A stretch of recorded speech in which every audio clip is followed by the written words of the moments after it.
여러분의 구독은 영상을 제작하는 데 큰 힘이 됩니다.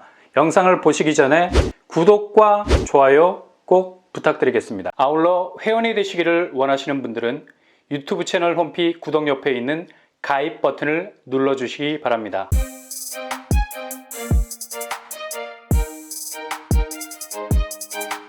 안녕하세요. 오바마라 복덕방입니다. 미국 연준이 다시 기준금리 동결을 했습니다. 이건 예상했던 그대로의 궤적이고요. 기준금리를 당초 5.5%로 유지한다고 밝혔죠. 9월 이후로 세 차례 연속 동결 카드를 꺼내든 건데 한국 기준금리와의 격차는 2% 차이 그대로 유지가 됐습니다. 파월은 연준 정책이 제약적인 영역에 들어간다고 언급을 했죠. 내년에 미국 물가지수가 어떻게 움직이느냐에 따라 연준의 금리 정책이 약간의 변동성이 일어날 수 있다는 언급이기도 하죠. 근데 장기적인 궤적으로 봐도 여전히 긴축적인 스탠스를 급격하게 바꾸기에는 아직도 갈 길이 멀다. 어제 미국 기준금리 동결 난 걸 가지고 지금 그 틈새를 파고들어서 지금 완전히 하락 국면에서 허우적대는 집값이 금세 반등할 거라는 하여간 얼마나 끓는 냄비 같은지 고세를 못 참아요.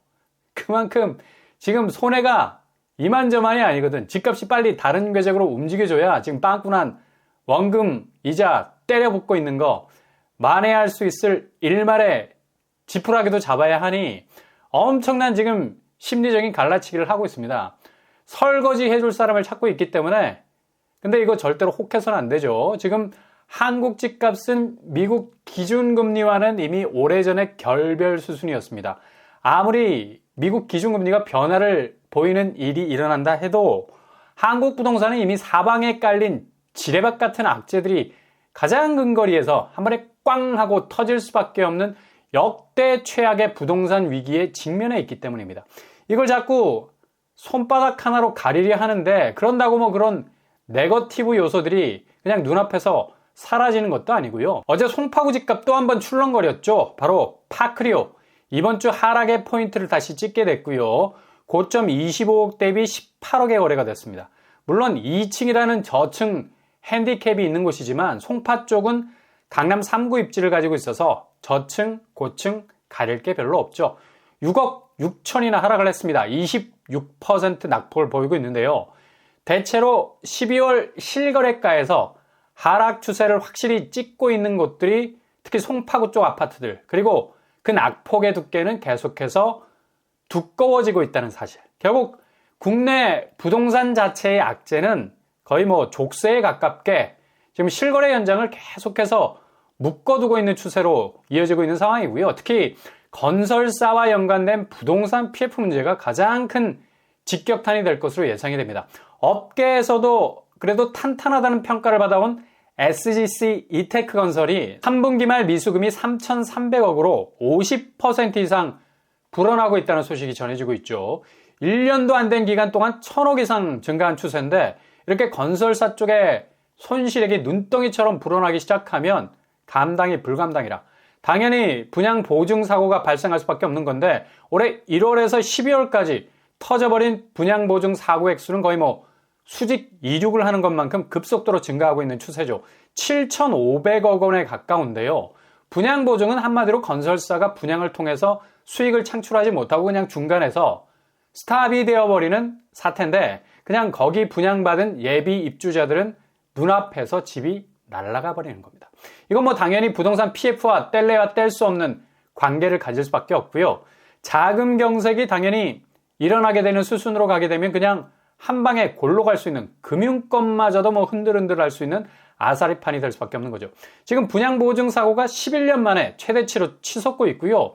이게 얼마나 빠른 속도로 퍼지고 있는지 4개월 만에 사고 금액이 3천억가량 늘어나고 있다는 겁니다. 이런 분위기와 함께 오늘 날짜로 이문아이파크자이가 결국 무순위로 나왔죠. 152세대 무더기로 쏟아져 나왔는데요.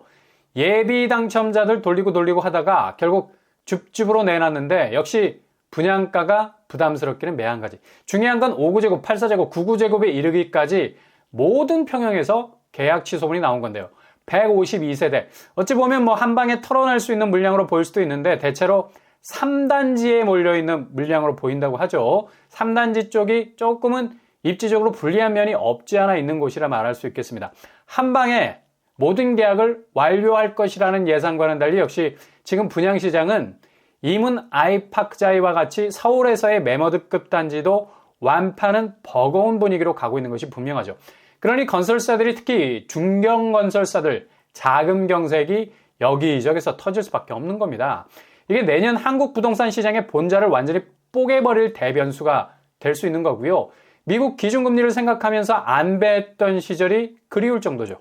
이제 뭐 기준금리와는 한국의 금리 상황이 별개로 이미 뭐 9개월 전부터 각자 도생하고 있었기 때문에 아무리 이런 변동 요소를 갖다 붙이려 해도 시장이 뭐 꼼짝달싹하지 않는데 무슨 뭐 대변화가 찾아올 거라는 호들갑은 그냥 뭐 그렇게 흘려보내시라.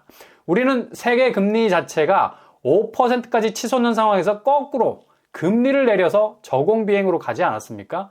지금도 3.5% 수준.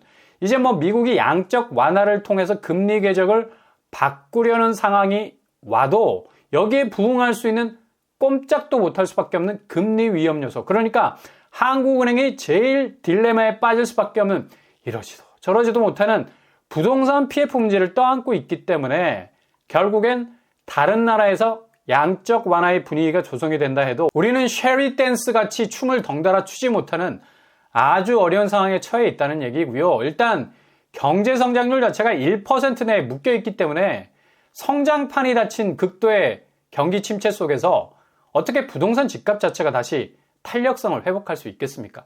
아마 세계에서 유일무이하게 다른 나라의 양적 완화 분위기와는 전혀 다른 이질적인 부동산 궤적을 보이게 될 건데 아마 상당한 연구 대상이 될 겁니다. 그만큼 가계부채도 이런 침체 국면에서 금리 부분에서 결코 자유할 수 없는 금리를 올리자니 부동산 기업 부채는 한 번에 터질 것 같고 금리를 내리자니 부동산 가계부채 문제는 한 방에 다시 올라설 것 같고 이러지도 저러지도 못하는 극심한 부동산 보릿고개를 경험하고도 남을 만한 위기가 분명히 오게 될 겁니다. 그러니 이문 아이파크자이 같은 곳 보세요. 고분양가에 질식할 만큼의 가격으로 튀어나오니까 당연히 줍줍으로 우회적인 루트를 찾을 수밖에 없는 거고 국평이 15억에 달하는 그것도 뭐 비강남 아파트야. 아니 여기 시세가 어떻길래 이렇게 던져도 살 사람이 있다는 거지. 레미안 아트리치 국평 84제곱이 10억 가까이 거래되고 있습니다. 액면으로 보자면 이문 아이파크자이가 14억 정도 되니까 분양가가 주변 시세보다 4억이나 비쌉니다. 정말 뭐 상식적으로 생각해봐도 이 정도면 분양가의 시세 상승분 다 녹여놓은 가격 아닌가? 아니 자판에서 물건을 사도 이게 싼지 저게 싼지 가격 태그 보면 답이 나오는데 일생에 한 번 집을 사잖아. 누가 집을 두세 번씩 사겠습니까? 현금 부자들이야 가능하겠지만 대출 끼고 사야 하는 사람들에게는 한두 차례 집 살 기회가 올까 말까인데 이렇게 밑지는 장사 하는 게 말이 되냐고. 이거 뭐 내년부터 급락하는 집값 추이가 국내 부동산 악재와 맞물려서 돌아가게 되면 그냥 정신없이 떨어지는 집값 두 손으로 받쳐보려 해도 물은 손가락 사이로 빠져나가는 법 아무리 움켜쥐려 해도 그냥 스르르 빠져나갈 수밖에 없는 거죠. 그래도 이문 아이파크자이는 무순위로 돌려대기 시작하면 여기도 뭐 자녀 물량 털어내는 데는 뭐 그리 큰 무리는 없을 겁니다.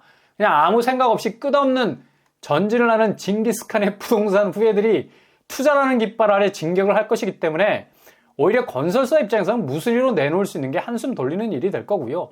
이렇게 그냥 서울 매머드급 단지들은 어떻게 해서든 분양이 마무리되는 수순으로 갈 수는 있어도 지금 경기권, 지방은 뭐 거의 해결 방법이 없는 것이 문제죠.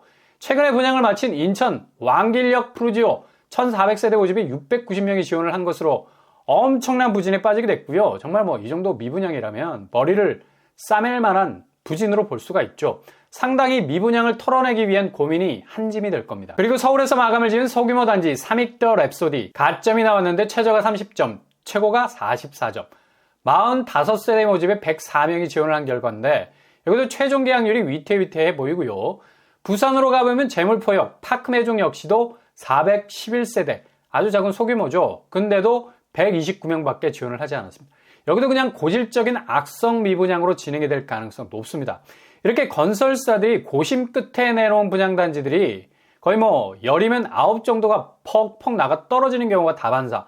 그러니 당연히 건설사 수익은 쪼그라들 수밖에 없는 거고 대출 땡겨서 사업 진행을 했는데 이게 제대로 된 수익을 창출하는 창구가 되지 못하니 어제 금융감독위원회에서는 수장이 부동산 PF 리스크에 대해서 더 이상 깊은 관여를 하지 않겠다는 손절 발언까지도 나왔었습니다. 대원칙에 따라서 건설사, 금융사, 조정정리는 그냥 시장의 흐름에 맡길 수밖에 없다는 아주 단호한 얘기들이 흘러나올 정도로 지금 상당 부분 부동산 지형도를 바꿀 충격파가 터질 것으로 예상이 됩니다. 결국엔 특정 사업장에 대해서 손을 쓰기가 너무나 천문학적인 규모로 손실액이 불어나고 있으니까 이걸 손가락으로 막다가 팔뚝으로 막다가 자칫 온몸을 끼워 넣자니 그냥 뚝이 무너질 수밖에 없는 수순이라 그냥 손 털고 나와야 제한적으로 무너지는 부분은 놔두고 나머지 부분을 복구시키겠다는 뉘앙스로 충분히 들릴 수가 있는 거죠. 지금 부동산 상황이 이렇게 일촉즉발의 위기 상황인데 무슨 어젯밤 미국 기준금리 내리지도 않았어. 그냥 동결로 간 거고 파월이 아주 강단 있는 발언을 하지 않았다는 이유로 벌써 금리의 봄, 부동산의 벚꽃을 생각하는 그네는 과연 어떤 걸 상상하고 있는지. 그러니 가계부채가 어제 한국은행이 발표한 금융동향 보고서에 아주 그냥 이건 금판에 새겨진 꼭 박아놓은 수치야. 11월 5조 4천억이나 가계대출이 증가 추세 보였어요. 게다가 그 중심에는 주택담보대출이 5조 8천억이 증가를 해서 이게 다시 내년 상반기로 넘어가면서 스트레스 DSR 도입으로 대출 부분에서 더욱 타이트한 분위기를 잡아갈 건데 늘 한국은 세계 금융시장과는 반대 청개구리 지표죠. 양적 긴축이 시작될 때는 우린 양적 완화를 택했고 저금리의 부동산 쪽으로 돈을 확 싸질렀잖아. 그냥 물이 활활 탔죠. 근데 이제 내년 양적 완화 조짐이 조금씩 보이기 시작할 때는 우린 양적 긴축을 할 수밖에 없는 상황이어서 아니 이렇게 가계빚이 그것도 주담대가 미친 듯이 증가 추세에 있는데 우리는 이미 씨알을 다 까먹어 버렸습니다. 더 이상 양적 완화 분위기가 와도 입속에 들어갈 쌀한톨이 제대로 없죠. 그러니 당연히 긴축 분위기는 2024년도를 여전히 팽팽한 분위기로 이어가게 될 거고요. 아마 역대급 집값 하락 속도는 더욱 가팔라지고 유례 없이 집값은 모든 전문가들의 예상을 확 뒤집어 엎을 정도의 대격변기를 맞이하게 될 겁니다. 지금까지 숨죽이면서 기다리던 분들이 상당 부분 골든타임을 잡을 수 있는 기회를 맞이하게 될 거고요. 2023년 연말까지 버티고 버텼던 매물들이 급급매로 백기 들고 항복 수순으로 들어가는 던지듯 집값들이 본물 터지듯 나오게 될 겁니다. 결코 대한민국 부동산은 세계적인 스탠다드 기준에 부합되지 못하는 길을 긴축 속에 완화를 했었고 이제 완화 속에 긴축을 이어가는 상황에 들어와 있기 때문에 아주 특별한 케이스처럼 보이는 집값 침체를 경험하게 될 겁니다. 시중은행이 예금금리 싹 돌변을 해서 지금 내리는 거 보세요. 5% 금리를 깔아놨던 거 그만큼 은행 자금이 딸렸기 때문이고요. 이게 1% 정도로 급격하게 금리가 내려간 건 이제 은행채 발행을 통해서 자금을 끌어모을 수 있는 창구가 생겼기 때문인데 아마 은행 예금 금리는 거의 곤두박질 칠 가능성 아주 크게 되겠습니다. 그리고 이건 제2금융권으로도 전이가 될 거고요. 당연히 부동산 PF 자금줄인 2금융권 자금이 내년 상반기에 급격하게 말라버리게 되면 이거 그냥 예금 금리 내려가는 걸로 끝나지 않죠. 상당 부분 은행 자체의 자금 유동성에 엄청난 위기가 올 수도 있고요. 은행 예금 자체도 상당 부분 빨간불이 켜질 수 있겠습니다. 결국 다른 나라는 양적 완화 분위기를 잡고 자금을 돌리기 시작을 해도 역으로 우리는 부동산 문제와 물린 자금이 경색이 돼서 그냥 옴짝달싹할 수 없는 지경에까지 이를 수도 있다는 얘기죠. 아무튼 연말 집값 하락세 잘 지켜보면서 내년에 터질 역대급 위기들 간파해가면서 한 발 한 발 전진해 나갈 수 있길 바랍니다.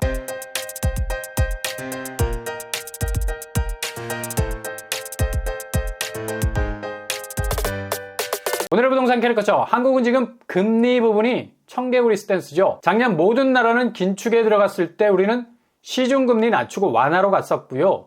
이제는 그 완화가 천문학적인 부채 문제로 개인과 기업이 위태위태하니까 미국이 살짝 양적 완화 분위기를 잡아도 우리는 여전히 길고 긴 긴축으로 가야 하고요.